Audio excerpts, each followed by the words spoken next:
Good evening everyone. আমি পীযূষ কান্তি রায়, একজন শারীর শিক্ষক। আমি বিগত বহু বছর ধরে বাচ্চাদের উপরে বিভিন্ন রকম কাজ করে যাচ্ছি। তাদের মাঠে, বিশেষ করে তাদের মাঠে অ্যাথলেটিক্সের দিক থেকে তো নজর দেই, সাথে তাদের শারীর শিক্ষক হিসাবে যে ভূমিকা পালন করার, যে যার যেই দিক দিয়ে স্কিলফুল তাকে সেইভাবে তৈরি করার চেষ্টা করছি। তো আমার যেই বিগত 10 বছরের প্রয়াস, এখনও সেটা চালিয়ে যাচ্ছি সবার আশীর্বাদে। এর মধ্যে আমার যেটা কথা বলার বিষয়, আমরা যেসব শিশুরা এখন বেড়ে উঠছে, তাদের বেড়ে ওঠার ওপর আমাদেরই কিন্তু সেই দায়িত্ব নিতে হবে। তাদের বেড়ে ওঠার জন্য আমাদের দায়িত্বশীল হতে হবে, কারণ আমরা যদি তাদের সুসংবদ্ধভাবে জীবনশৈলী পালন করার জন্য প্রযত্নশীল হই, তাহলেই তারা বেড়ে উঠতে পারবে। তো বিদ্যালয়ে যাওয়া যেসব শিশুরা যারা এখন বেড়ে ওঠার সময় শিশুদের পড়াশোনার সাথে সাথে তাদের খেলাধুলাকে সুনিশ্চিত করতে হবে।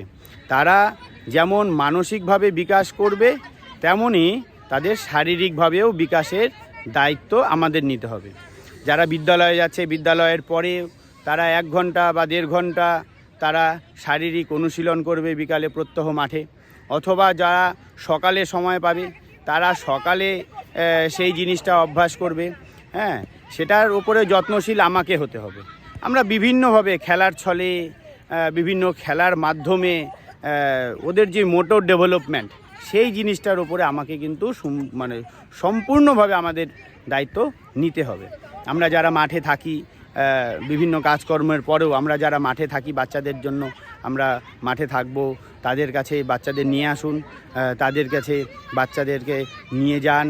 যেখানে যেরকমভাবে খেলাধুলা হচ্ছে, কেউ ফুটবল খেলতে ভালোবাসে তাকে ফুটবল মাঠে নিয়ে যান, কেউ ক্রিকেট খেলতে ভালোবাসে তাকে ক্রিকেট খেলতে নিয়ে যান। যে যেরকমভাবে খেলাধুলা করতে ভালোবাসে তাকে সেই জায়গাটায় নিয়ে যেতে হবে। তাতে বাচ্চাদের শুধুমাত্র মানসিক দিক থেকে সুস্থ থাকবে তা নয়, তারা শারীরিকভাবে সুস্থ থাকবে, বা ভবিষ্যতেও তারা নিজেরা একটা জায়গা তৈরি করে নিতে পারবে। তো এর উপরে কিন্তু সম্পূর্ণভাবে আমাদের দায়িত্ব। ও পারছে না, ও যাচ্ছে না, ওর ইচ্ছে নেই, ও ভালো থাকছে না, শরীর অসুস্থ হয়ে যাচ্ছে, সেগুলো মাঠে আসে না, তার জন্যই হয়। আমরা যদি তাদের মাঠে নিয়ে আসতে পারি, তারা অবশ্যই ভালো থাকবে। আর যেই বিষয়টি হলো যে ওদের যেসব প্রাইভেট টিউশন, সেই সব জিনিসগুলো কিন্তু আমাদেরকে শিডিউলটাকে সেট করতে হবে। এই যে আমার পিছনে দেখেন বিভিন্ন রকম ছেলেপেলেরা, বিভিন্ন রকম, এখন রেস্টিং পিরিয়ড, ওরা খেলছে, বিভিন্ন রকমভাবে খেলছে। ওরা কিন্তু খুব সচল, অ্যাক্টিভ। ওদেরকে আমরা কিন্তু ঘরের ভিতরে রেখে দিতে বাধ্য করব না। বাচ্চারা, প্রত্যেকটা বাচ্চাই চায় বিকালবেলা একটু মাঠে আসলে খেলাধুলা করতে, ওরা খুবই ভালোবাসে। ওদের নিয়ে আসলে ওরা আরও পড়াশোনায় দেখবেন আরও ভালো রেজাল্ট করবে, ওরা নিজেদের ভবিষ্যৎটা সুন্দরভাবে গড়ে তুলতে পারবে। আজকে আমরা বাচ্চাদের কিছু ভিডিও দেখাবো। এর আগেও অনেক ভিডিও বানিয়েছি, ভিডিও দেখাবো তারা কীভাবে প্র্যাকটিস করছে, আর তাদের মোটর ডেভেলপমেন্টটা জন্য যেরকম ধরনের আমি কাজ করছি তার ছোট উদাহরণ হিসেবে আমি ভিডিও বানাচ্ছি। দেখি আমরা বাচ্চারা কী করছে। এই যে এইসব ছোট বাচ্চারা, এর ভিডিও আমি আগেও বানিয়েছি, এবারও বানাচ্ছি। এরা মাঠে বিকালে খেলতে আসে প্রত্যেকেই। তুমি যেরকম কৃত্তিক কোন স্কুলে পড়ো? পাঠভবন স্কুল। কোন ক্লাসে? 8-এ। সুখদেব? আমি Siliguri Boys High School class 7। Arpan কোন ক্লাস? 7। ক্লাস 7। তুমি? Valmiki Vidyapith High School class 7-এ পড়ে। প্রত্যেকেই শারীরিকভাবে সুস্থ, অনেকটাই তাদের শারীরিক বিকাশ হয়েছে, তারা যথেষ্টভাবে ভালো। শুধু তাই নয়, এরা মানসিকভাবেও যথেষ্ট সুস্থ। নিজেদের পড়াশোনার পরেও এরা বিকালে খেলাধুলা করতে আসে। আজকে আমরা যেই খেলাটা দেখব, যে খেলা নয়, খেলার ছলে এরা প্রতিনিয়ত এরা প্র্যাকটিস করছে হার্ডেলসের উপর দিয়ে হার্ডেলস অ্যাক্টিভিটি করব। এদের মোটর ডেভেলপমেন্ট খুবই উপযুক্ত এদের জন্য। এরা ভীষণভাবে যেরকম এরা শক্তি বৃদ্ধি করতে পারবে, তেমনভাবে কোঅর্ডিনেশন মানে সমন্বয়শীলতাও বৃদ্ধি করতে পারবে। সাথে এদের স্পিড ডেভেলপমেন্ট হবে, তাতে সাথে সাথে এদের এন্ডুরেন্সেরও ডেভেলপ হবে। তো আমরা এই হার্ডেলসের মধ্যে এন্ডুরেন্স অতটা ভাবেও এখানে কাজ না করলেও বাকি সব জিনিসগুলো খুবই ভালোভাবে এজিলিটি তাদের এদের মধ্যে দিয়েও ডেভেলপ হতে পারে। আচ্ছা, আজকে আমরা যেই জিনিসটা করব, এটা ছোট্ট খেলা, কি করব আমরা সবাই জানো তো? আচ্ছা, সবাইকে আমরা দেখবো এখন কে কিভাবে করে, ঠিক আছে? চলো, রেডি, স্টার্ট।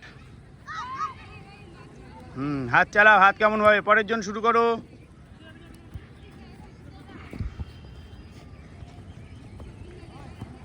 হাত কোথায় চলবে?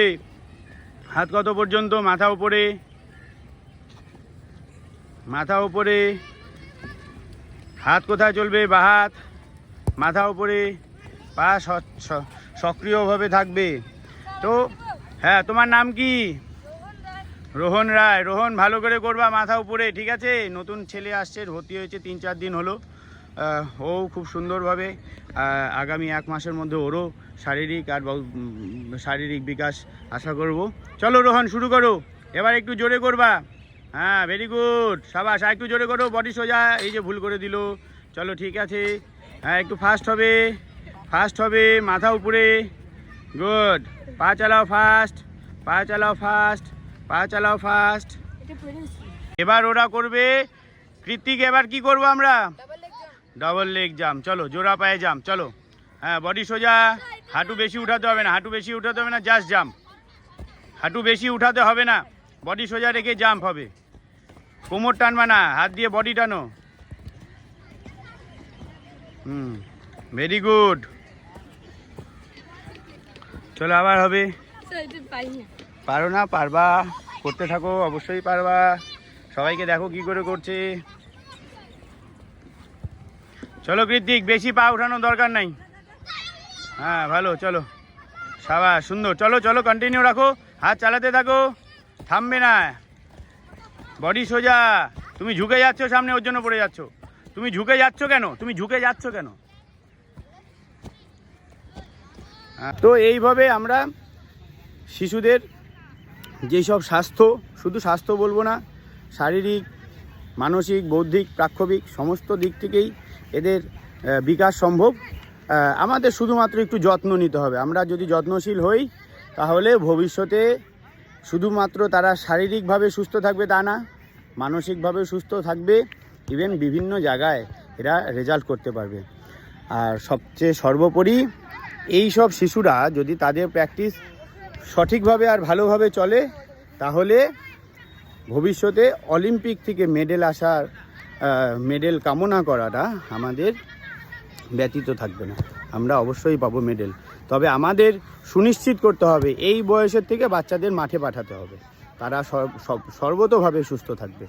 অসংখ্য ধন্যবাদ সবাইকে। আবার ছোট্ট ভিডিও নিয়ে আবার আসবো ফিরে। Thank you.